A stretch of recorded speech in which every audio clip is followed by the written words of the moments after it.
Il existe des mandats évidents dans les Écritures. Enseigner, prêcher la parole, adorer et glorifier Dieu, et accomplir la mission de répandre l'Évangile.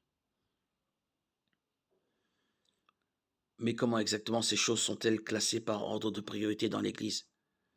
Et quel type de pasteur est nécessaire pour aider à atteindre les objectifs de l'Église? Si l'Église met l'accent sur l'action missionnaire, par exemple, il faut rechercher un pasteur ayant la même vision.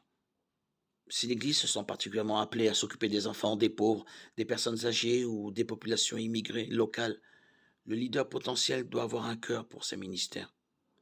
Des scissions d'église se sont produites lorsque le pasteur et les dirigeants avaient des visions différentes de leur appel, ce qui peut être évité dès le départ par une vision claire et réfléchie du rôle de l'Église dans la communauté et dans le monde.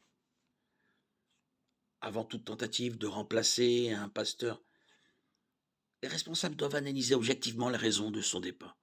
Si les problèmes qui ont causé son départ prématuré existent toujours, il sera presque impossible d'éviter que la situation ne se répète. Par exemple, s'il existe un problème de péché dans la congrégation qui n'a jamais été traité efficacement, il faut le résoudre avant d'appeler un autre homme dans l'Église.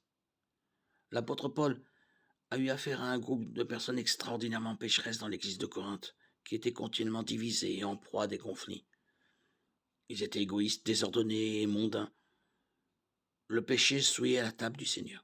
Ils se battaient les uns comme les autres, se laissaient et se faisaient des procès, profitaient sexuellement les uns des autres et étaient orgueilleux.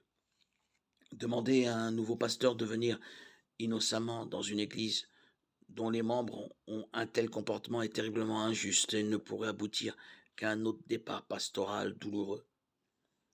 Il appartient aux dirigeants de l'Église d'instituer la discipline de Matthieu 18, de préférence avant l'arrivée du nouveau pasteur ou peu après, pour autant qu'il soit pleinement conscient de la situation où il se trouve.